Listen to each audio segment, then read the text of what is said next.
Now, I know you've probably attended reading meetings in the past, but we just felt at the moment with being in lockdown that I just wanted to share some top tips with you whilst we are at home, because our children in year 2 and 3 are at a really crucial stage in the development of their reading. And if we're not in school for 8, 9, 10 weeks, however many weeks it's going to be, we don't want that progress to be stilted, and even worse, to start to regress. So we're trying our best to obviously to keep them going. And yeah, these are just some sort of top tips that might just be able to help you at home. So my first tip is that we kind of model to the children that love of reading. You know, it's really hard sometimes. I've got a son who's 8 years old and busy at home and things, and sometimes it's like, come on, let's do your reading, let's do your reading. And it's I don't want him to feel like it's a chore that we're sort of squeezing in. So even though in your mind sometimes you might be thinking, oh God, let's get the reading done, let's get it done, try and sort of show love of the reading, you know, make time for it, think about where you're going to do it. Ask your child at home, you know, where should we read? Do you want to read in your bedroom? Should we read outside, in the car? You know, sort of mix it up as well. The other thing to also is to really, you know, explain the purpose of it. I think when they get to this age, they can read. And, you know, my son has said in the past, you know, I don't need to read, Mum, tonight. I can read now. You know, yeah, I know you can read, but let's explain what that purpose of reading is. So explaining that, you know, what opportunities it will open up for them, you know, what new facts might we learn about. You know, we got some non-fiction books for Christmas, and we sat and just sort of looked through some different things there at the weekend, and you know, it was finding out all sorts of new things. I said, look, there you go. So really explaining to them the purpose of it, because obviously in their mind now they can read. And like I just said at the beginning, just sort of really showing to them that excitement and that enthusiasm for reading. And again, it's us modeling it. We do that in school. And at the moment, I know you're doing, you know, a multiple of jobs, and, you know, you are the teacher at the moment for your child if they are at home. And, you know, it is really modeling that to them like they would get in school. So my second tip is, you know, as I said earlier, they are readers now, they can read, they've got past that mechanics of reading, and they're starting to develop into that next phase of their reading. So sort of reading with your child and reading to your child. So getting that nice balance, because they will be getting to a stage now where they're like, oh, actually, I want to read in my head tonight, which is absolutely fine. Or, you know, you might say, well, why don't, if I read a page, you read a page, so you're doing a bit of both. We really like to do that at home, particularly if we're reading, you know, a chapter book. And sometimes my son will be flicking through, it's like, oh, it looks like it's like 20 pages to get through. Or, you know, I said, look, well, I'll read a page, you read a page. And I think the other thing to remember is, you know, you don't have to read a full book. You know, little spurts of reading are much more productive than trying to slog through a full book, you know, in one sort of session. So breaking it down into smaller chunks. I know Mrs. Wood has spoken at the beginning, you know, sort of shared a few statistics with you, but we really try and aim for trying to read at least 3 times a week with the children outside of school.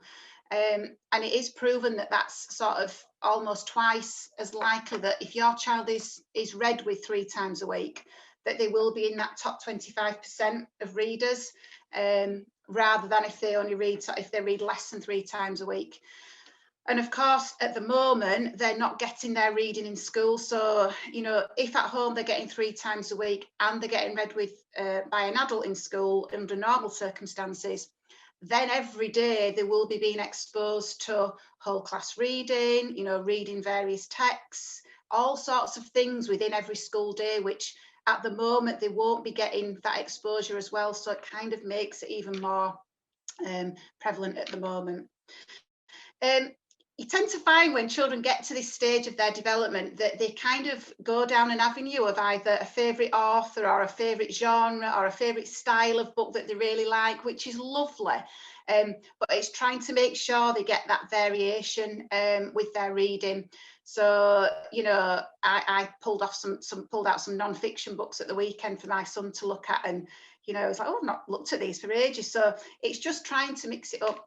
And also recognizing that, you know, it's not just about sitting with a book that's reading. You know, if you're building models at home or Lego, you know, getting the children to read the instructions.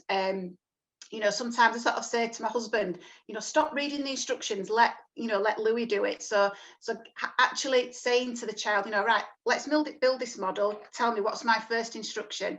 So it's fun. They don't realize the reading, but again, it's practice. It might be with a recipe. You know, if you're baking at home, I hold my hands up, I am not a baker, so that doesn't happen often in my house. But you know, if you are a baker and you're doing lots of things at home, cooking things, reading the recipes and the instructions, brilliant fun, but also it's reading, which is great. The other thing to really think about now at this age is the meanings of the words. You know, we've already spoken about that they are readers now, and they'll be able to read the text, and sometimes it's just stopping and going, oh, actually, do you know what that means? Well, does it mean this? Well, no, it doesn't. So it's really opening up then that exposure to and expanding their knowledge of vocabulary. I think at this age, it's a really nice age to introduce dictionaries and thesauruses. So, you know, once your child is a confident reader, having their own little dictionary or Googling the meanings of words just really does expand that word knowledge for them. My sort of third tip is thinking about where and when. I did briefly talk about that at the beginning, you know, thinking about where's a nice environment to read, you know, not with the TV blasting in the background. You know, I'm not telling you how to do it. I know everybody does, but you know, sometimes children don't they? Oh, I'm doing my reading, and the telly's, you know, but actually are you doing it properly? And you know, trying to think about, you know, what distractions are around. It's really hard. You know, we're all in busy households at the moment. People are working at home. There's other siblings around. But just having a think about it's quality, not quantity sometimes. So we've spoken about little and often, which is really important. But making sure it's a productive, you know, read, and otherwise there's no point in doing it.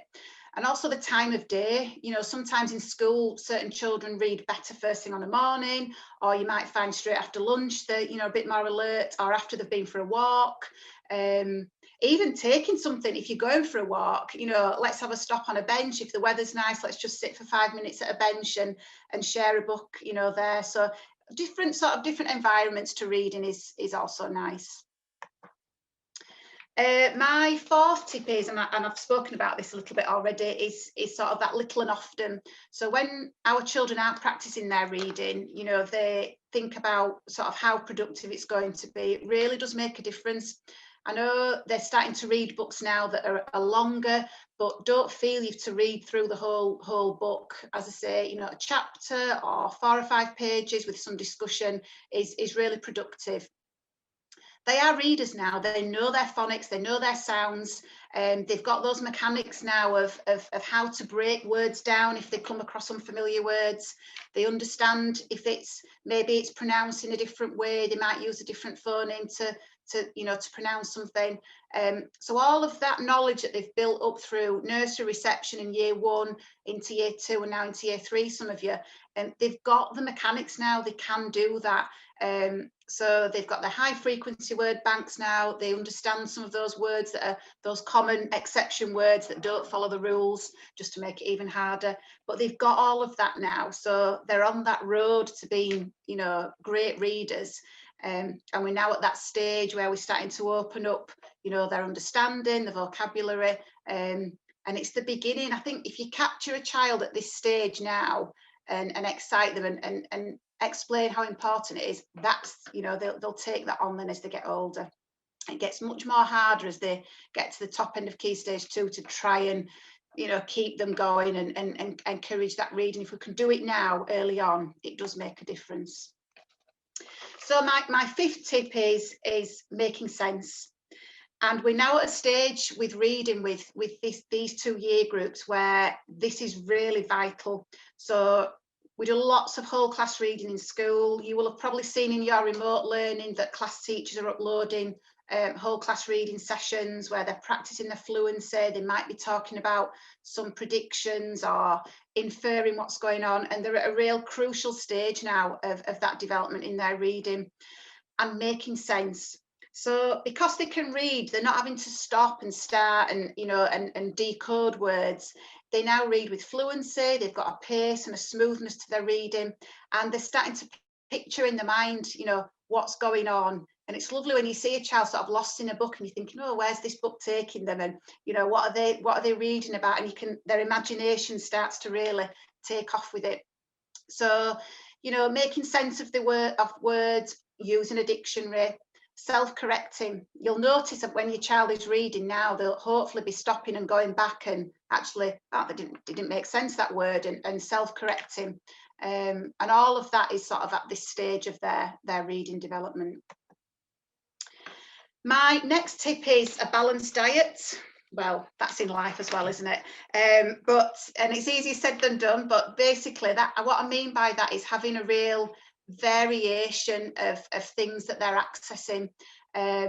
You know, my son really likes he loves Roald Dahl and David Walliams books, but you know, I'm trying to get him now to be interested in other things, non-fiction, comics, newspapers, magazines, obviously appropriate for their age, and information books are all different ways of exposing them to reading.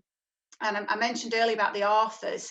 You know, they will probably have a style that they really like, but just trying to throw in something new. Oh, let's try a different author. You know, what have you tried somebody else?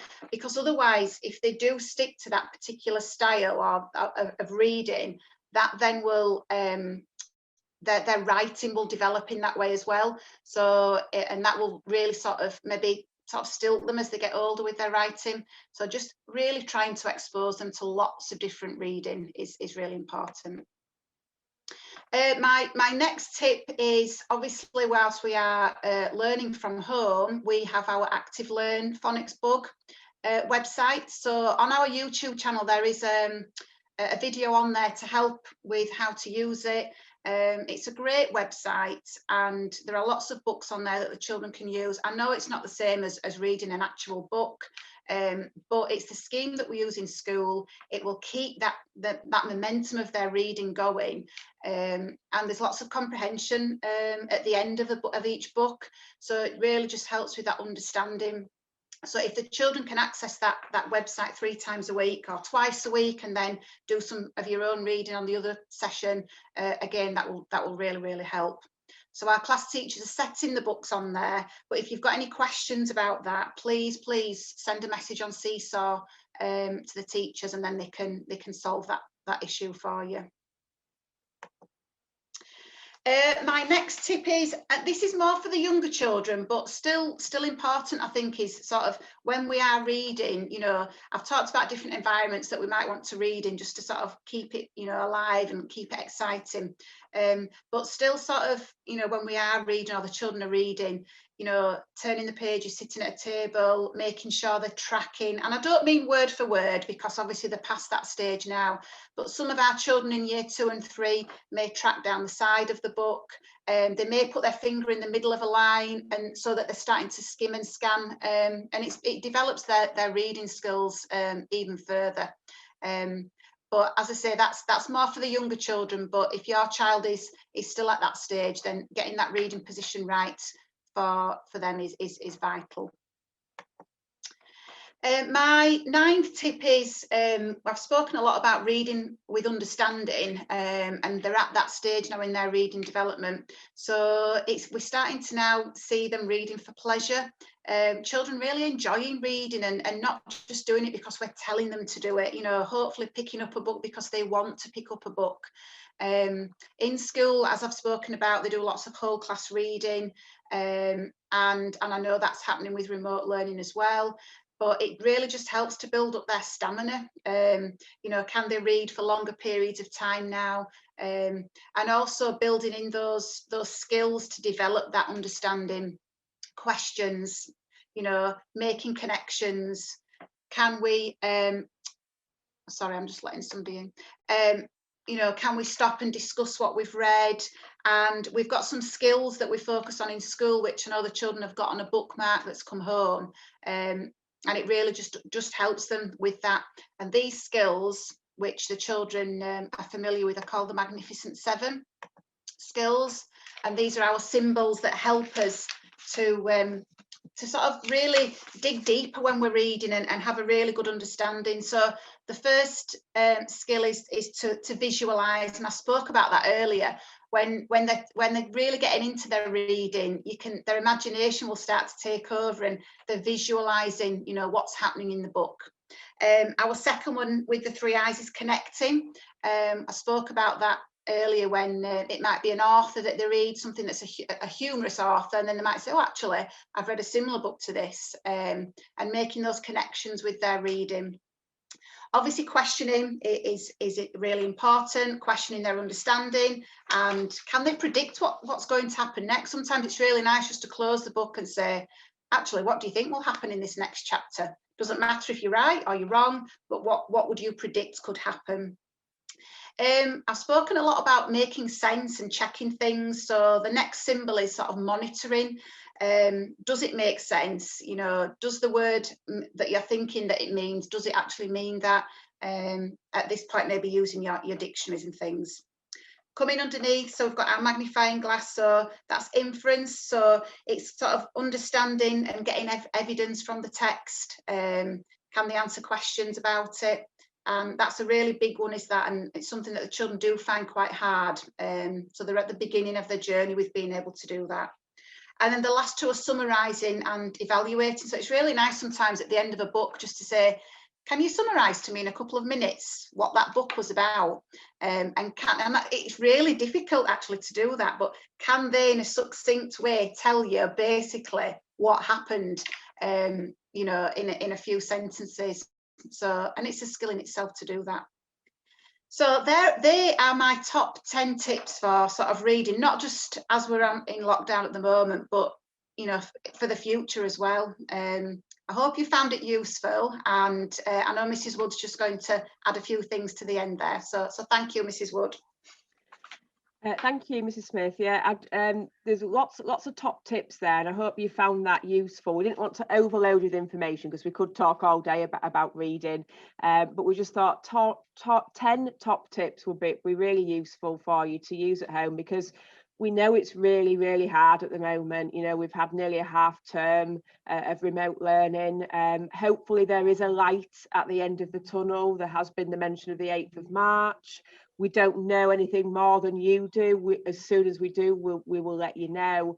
But it's just a really big thank you from me, just because I feel like my teaching team's gone from, you know, 20 teachers to, you know, a few hundred of you out there, you know, doing your very best. And if you're on the remote learning Zoom, what I said there was, please prioritise reading, writing and maths. That they are the crucial things. And I know my girls at home, we've had our ups and our downs, but the one thing that I really try and do every day with them is do some reading, because it is really important. And we are trying to keep it alive and keep it interesting for them, because we're having things like reading challenges. There's going to be one over half term. There's reading assemblies every week, so we're trying our best to keep it alive, keep it different for the children. And yeah, just a really big thank you from me, and keep up the hard work. If you have any questions about reading, then Mrs. Smith will be more than willing to answer those. If you drop us an email to the office email at school, and they'll get to Mrs. Smith, or just ask your class teacher on Seesaw, and they'll get back to you with any tips as well. Okay, so hang on in there. Hope you all have a lovely half term, and we'll hopefully see you very shortly in person. That would be really nice, wouldn't it? So have a lovely half term. See you later. Thanks everybody. Thank you so much.